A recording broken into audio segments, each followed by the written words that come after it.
Yan. Mannerism ko yung nag-upgrade ng carbon fiber. Lads, how is the was today? Today is the California Superbikes. California Superbikes School, franchise to.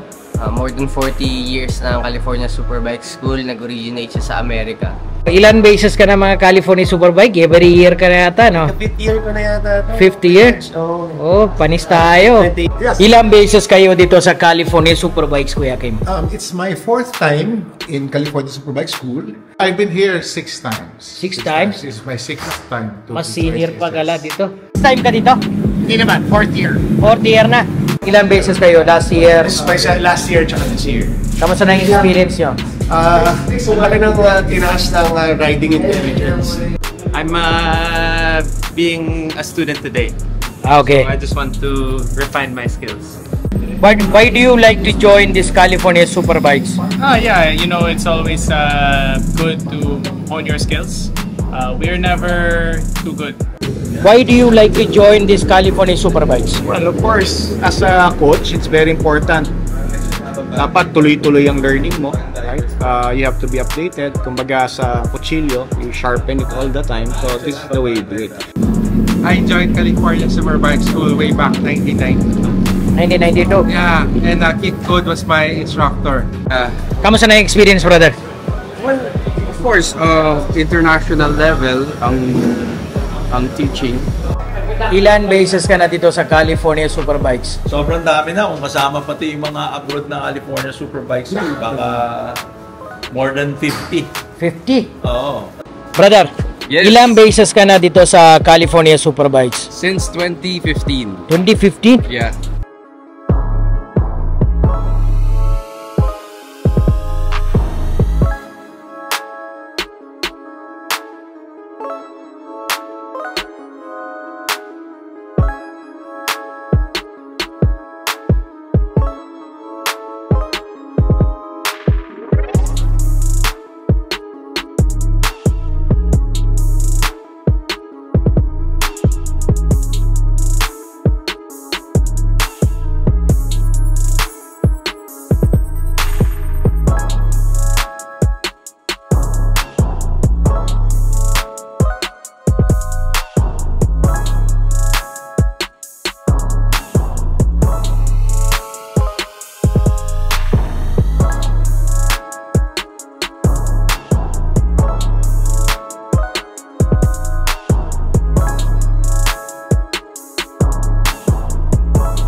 Good morning, guys.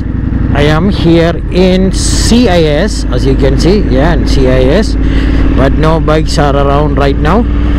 But today is the California Superbikes. So if you don't know California Superbikes, that is one of the group. They roam around most of the countries and they teach people to how to ride properly, and for the professional they teach the technique on the racetrack for the racer. So for the riders they teach how the braking and everything. So they are very famous in all over the world. So today and yesterday is here in the Philippines. So there is, I think, the one day is cost about 60,000 and the 2 days course is 90,000. So today I am with Ducati. So let's go and meet those mga malupit na mga coach, and tingnan natin sino-sino yung sumali dito. So para may idea din tayo. So Ducati will be there and mga iba-ibang malupit na mga riders will be there. So let's go and check them out. You know, ready na yung lahat. So check natin sa Ducati paddock na lang tayo punta. So doon na sila lahat.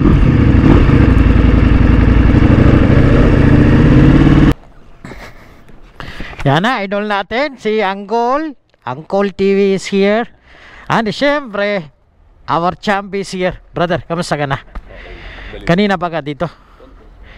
Oh, yan. Ito mga malupit na, ready na. Ready for some California. Ikaw, bakit hindi ka na sumali? Hindi sir, taga-pitik lang po ako.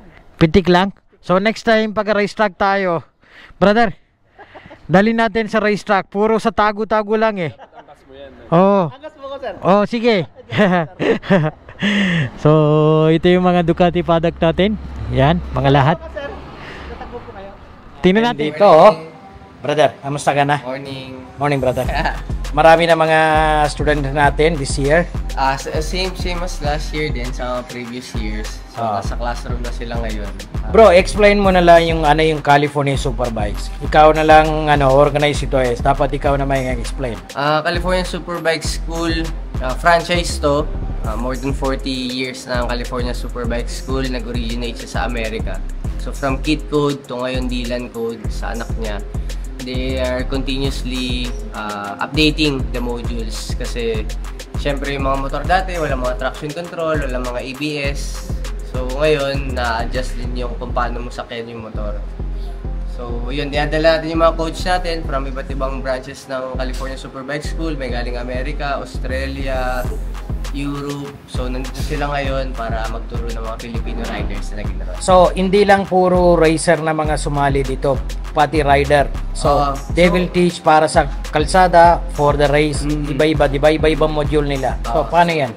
So may 4 na levels yung California Superbike School, level 1 and 2 and 3 and 4. So ngayon, dahil weekend lang natin siya kayang gawin, Saturday, Sunday, nahati siya sa level 1 and 2 and then 3 and 4. So yung 1 and 2, applicable siya not only on the track but also on the street. Yung basic concept on how to ride motorcycle. So in 3 and 4, sobrang advanced talaga yan? Hindi naman siya sobrang advanced pero mamamaximize mo siya using sport bike or gusto mong ma-level up yung skills mo on riding. Sa riding.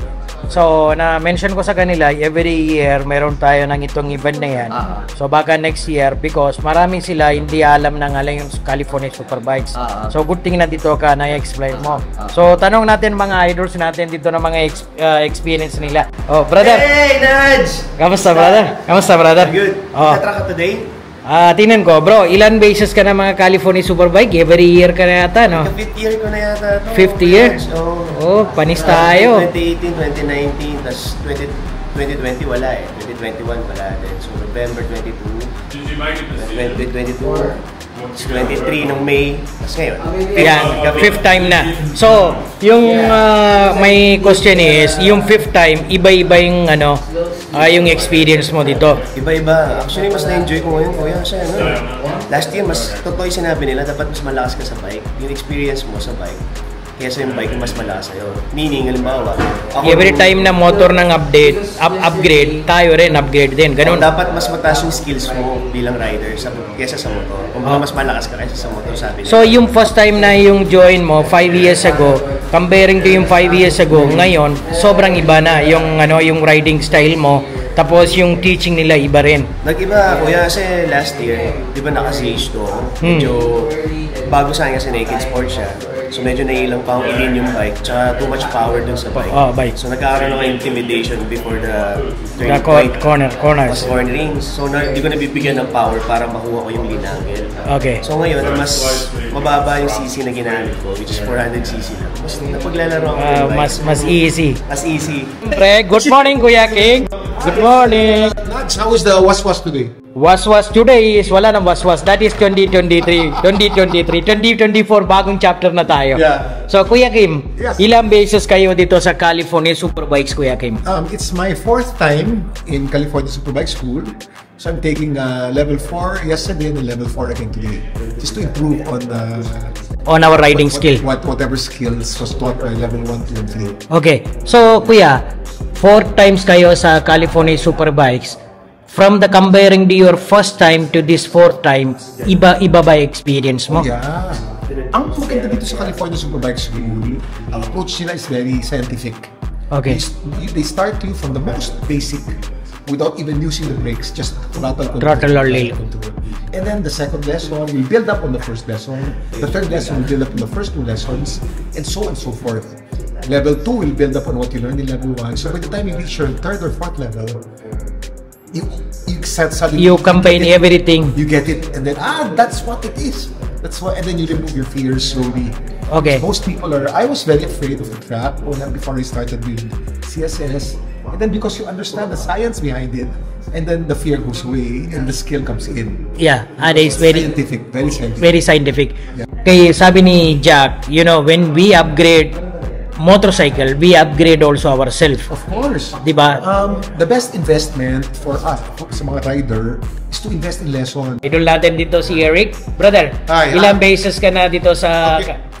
Sa CSS? Oh. Yeah, I've been here 6 times. Six times? It's my 6th time. Mas senior pa gala dito. Yes. So, yung experience mo, like I asked Kuya Kim, before, the first time, up to here, so much difference pa yun. Oo naman, definitely. Kasi remember, nung nagsimula ako magmotor, kasi YouTube lang eh. So medyo kamote rider ako nun. So after my first CSS, I realized how my position would change, how my riding changed. Okay. So after the first CSS, I became safer, I became faster. Talaga na yun. Talagang naging safer ka. You know what to do. You became safer, and at the same time, you become faster. So this is your 6th time. Yes, that's why every year I learn something new. Something new that we will apply to the road. Exactly. Because we are not all the time in the racetrack. Exactly. Because like Kuya Kim mentioned, whatever we learn from here, we can apply to the road. Exactly. And not also that, syempre, kung mag-assist tayo, regular tayo ng motor, syempre once in a while, you tend to forget a little small things. Kaya magandang may refresher ka rin every year. So ano sabi mo sa mga riders natin dito? Yes. Invite natin dito. Yeah, so kayo lahat, bawal ka motor rider. So even if you're experienced, even if you're feeling mo, ang galing-galing mo na, it's still nice to join CSS kasi you will always learn something new. Yeah. Kamusta na yung experience mo sa Hapon, bro? Kasi first day ko. First day mo ngayon? Oo. Si Hapon, alam mo na, may negosyo tayo. Sino sabihin kung ano? Pero first time ka dito? Hindi naman, 4th year. 4th year na. Pero maganda yung experience mo dito, no? Oo naman. You learn so much. You become a better rider. Kahit naman hindi ka kumakarera, for daily riding, for your rides out of town, you learn a lot, which is super recommended. Yes. Yung importante, safety. Yan. Yan na, our another idol is here. Gear up na. Experience mo, sir? Galing. Ha? Ilan beses kayo sa CSS? Level 4 today. 4 today. Pero ilan beses kayo last year? Last year tsaka this year. Kamusta na yung experience nyo? Laki ng tinaas ng riding intelligence. So ngayon, hindi na ako riding by feel. Okay. So meron na akong checklist every turn. Okay. So iba yung experience nito, no? Yeah. You can apply to whatever you learn from here, you can apply to your kalsada. Yes, pero less intensity sa road. Yes. Yan. Ito yung lineup for today, guys. Marami sila. Marami ng level 1 to level 4. Marami ng motor dito. Dito lahat na pang California Superbikes yan. Yan ang lineup nila. This is all using by coaches. So, these are the coaches from California Superbikes. So they're giving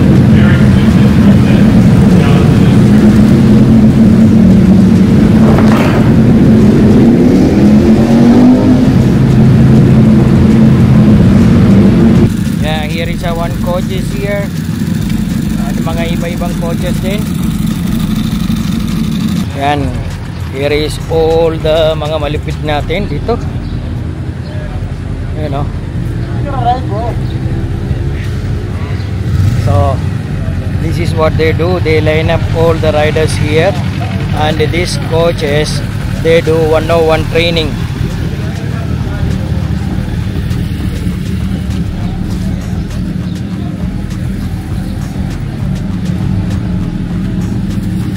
Here is a lineup.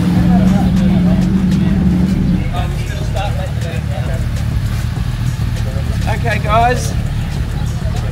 Ready to start your coach? Yep. Go.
is actually what they do. They go out with the rider first, then they will guide them, bring them here in the paddock, then they will guide 101. Man, here is Ian is doing.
You know, DJ is ready.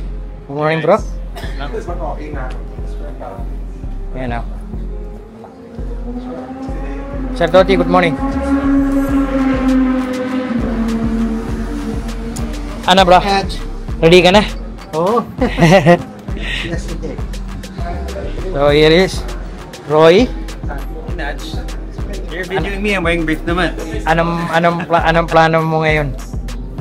Just coaching. Watching our racer. I'm being a student today. Okay. So I just want to refine my skills. Okay, with the California Superbikes. California Superbike School. Easy lang. So, yeah, like you said last time, this is one of the thing you can learn little bit from them. Yes. Am I right? Yes. So well, it's always good to kind of learn from all kinds of people. Like maybe they can teach you something that you don't know yet. Yes. And no matter how experienced you are, you can always learn something new. Yeah, that is coming from him. So if ever you wanted to join this kind of thing, maybe once a year, it's okay, diba? Yeah. As long as you have experience. I think you can always try and learn something. And they have a lot of experienced coaches, so there's always something to learn. Yes, coming from Troy, guys. Thank you, Troy. I need coaching from you, Nudge. Ah. I need was coaching. Sa kalsada. Sa kalsada naman. Ask natin si DJ. Bro. Hey guys. You are PSPK champion and you raced so many countries. Yeah. But why do you like to join this California Superbikes? Yeah, you know, it's always good to hone your skills. We're never too good to join a school, right? Yeah. It's like doing masters. You can always learn and learn. Learning is never stops. I think my motto in life is that I want to learn until I die. Yes. Okay. So like Troy said, you know, even how experienced you are, maybe some of the things you don't know. Oh, for sure.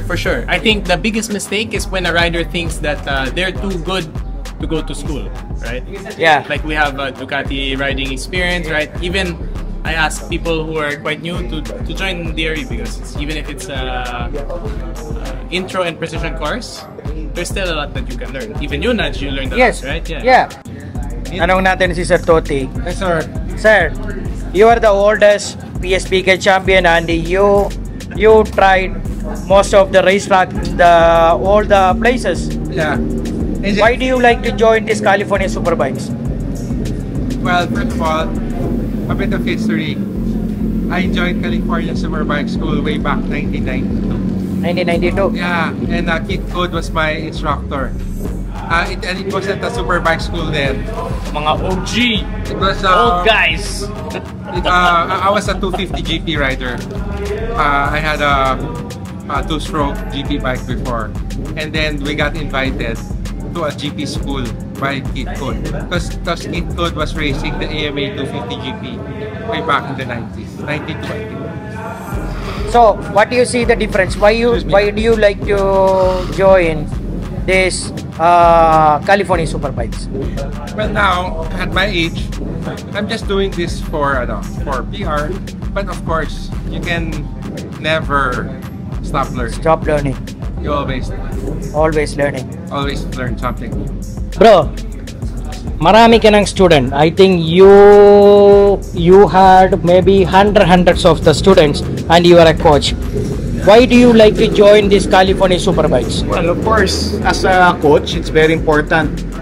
Dapat tuloy-tuloy ang learning mo, right? You have to be updated. Kumbaga sa kutsilyo, you sharpen it all the time. So this is the way you do it. If you're a good coach, you also have to be a good student. Good. Okay. So, beside that, like a TJ and Troy said, kahit na anong experience mo, kahit na coach ka, kahit na racer ka, some of the things we learn from others. Yes, because imagine, even if you're riding, kung nagmamotor ka mag-isa, di mo naman nakikita yung sarili mo. Diba? So, hindi mo alam kung tama nga ba yung ginagawa. Of course, as a coach, I know na ito dapat, ito ganyan, but am I doing it right? Ako. Ako mismo ginagawa ko ba? So, of course, having a coach will, ang nangyayari, nakikita niya kung saan ka nagkakamali. Marirealize, hindi ko nga pala ginagawa yun. Okay. So, small details but are very important. Yan, galing kay Coach Joyce Dom. Yan na boys, kasama natin si our idol Dom. Brother, yes. Ilang bases ka na dito sa California Superbikes? Since 2015. 2015? Yeah. 2015. So, 9 times ka na? Mga 8, 7? Ilang beses nang nag-refresher lang. Okay. So, yung 2015 mo, ngayon 2024, na anong difference nakita mo dito? For me, ito naman, parang every year, ito yung refresher namin para at least, di ba, komportable mag-ride sa loob ng track and then outside the track also. So, ito yung mga, may gusto ko lang may mga gusto lang akong i-master inside the track. So, yun lang sinasabi ko sa mga instructors ko kung ano gusto kong gawin dito sa yung training. Yeah. So, ano sabi mo sa mga riders natin para sa itong California Superbikes? Siyempre, of course, this is an investment for your own safety, di ba? Para matuto ka inside the track and outside the track, lalo sa road, di ba? So, ito yung para mga basic, tsaka foundation natin pag nagbomotor tayo. So, we learn from here, we apply to the road when we ride, di ba? We can apply it inside the track or outside the track. Yan. Here is our idol. Nice to see you again, brother. Thank you. Bro, kamusta? Okay lang, bakit? Ilang bases ka na dito sa California Superbikes? Level 4 today. Level 1 and 2 ako. Like 2 years ago, na-miss ko yung last year. Now, back to California Superbikes again. Kamusta na yung experience, brother? Well, of course, international level ang teaching. So, learning. Meron kang new learnings na makukuha, especially syempre ang outlook nila more on kasi mga professional mga yan some of them nag-coach sa mga professional MotoGP, so you really have to pay attention sa mga sinasabi nila, and ang maganda sa kanila, they also pay attention to your questions. Your riding. Or your questions. Yeah, then they ride with you 101. Ayoko na. No, hindi ako. Hindi, kulit mo. No, I said they ride with you 101. Then they will bring you to the paddock and they will guide you what is your wrong and right. Yeah, parang mga ano yan. Parang mga agila nandun sa corner. Ganyan. Hindi mo sila makikita.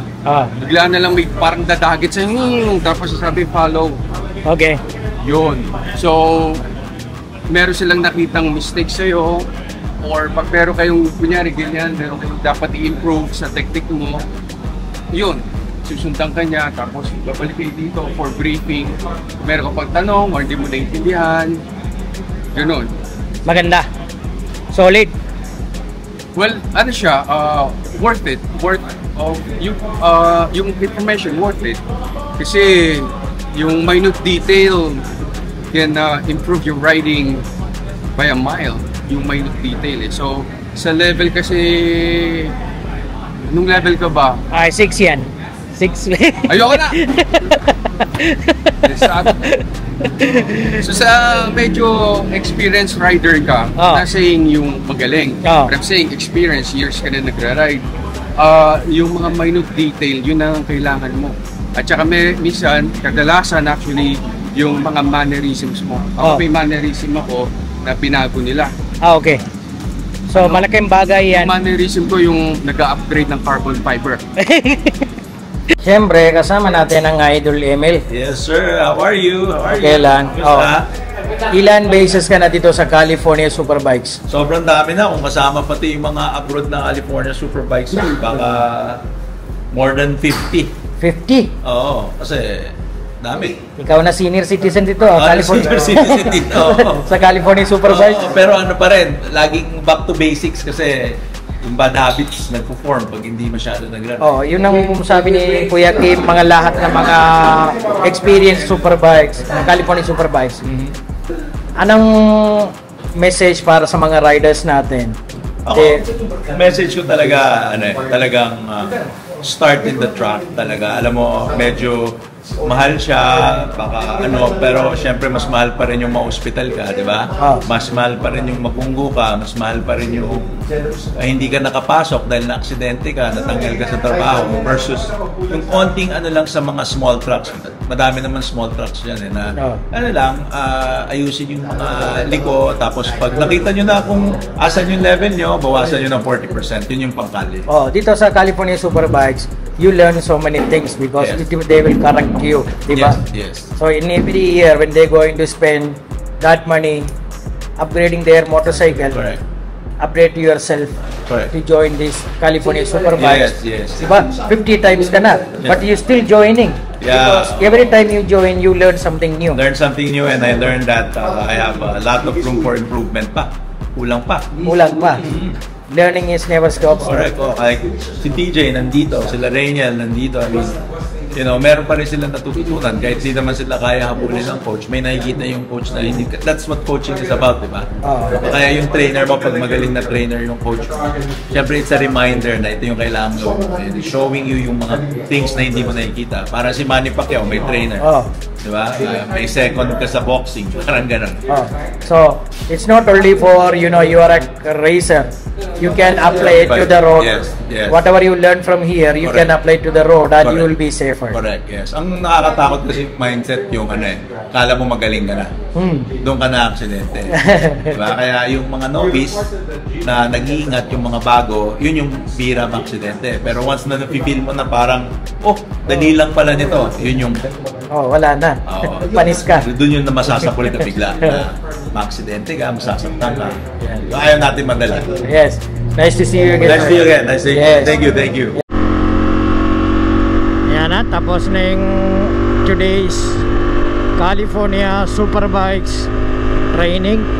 So, going back to Manila, grabe yung init talaga.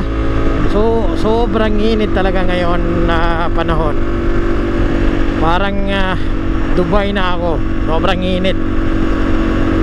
So, everybody happy. So many people are, as you've seen in my video, I interview all of them, most of them, not all of them, there are so many. So everybody having their experience and telling this is one of the good training they had. So like all of them said, learning is never stops and nobody is going to learn everything in one time. We have to ride and we have to get trained from the professionals, and you can be a good rider in the calzada, also the racetrack. Whatever you learning from the racetrack, from these professional coaches, you can apply to the road, you can apply to the racetrack. So maganda talaga yung California Superbikes. So bit expensive lang, pero solid yan. So if ever you are a big bike rider and we spend so much of money putting so many other things on our motorcycle, upgrading exhaust, mga iba-iba, mga carbon fiber, so maybe once a year You can just ipon mo na lang. Like I think the 2 session is 90,000 pesos 2 days, and in 1 day is 60,000 pesos. So I think little bit ipon once a year, get trained from somebody else, can save our life, and we can be a good rider. So yan, thank you for watching guys, and I will see you on my next vlog, and stay safe. Peace. Yan. Mannerism ko yung nag-upgrade ng carbon fiber. Nabata niya na. Hoy, ride tayo ha. Ride tayo. Ikaw ride tayo. Ride tayo sa Madrid. Ikaw, puro ka ride tayo. Pero walang invite. Wala ka naman invite. Okay. Sino-sino. Ngayon, invite kita. Saan tayo pupunta? Madrid. Ayoko doon. Saan pa? Kahit saan gusto mo. Ayan. Pupunta tayo Madrid. Oh, yan. Kaso Ducati. Kahit ano. Kahit ano. Oh, yan. Kasama natin yan ito. Sino? Ikaw. Toti, kasama natin. Sige, brother. Nice to see you. Nice to see you, brother. Wala kahapon. Wala eh. Busy. Okay. Nice to see you, brother. Ingat.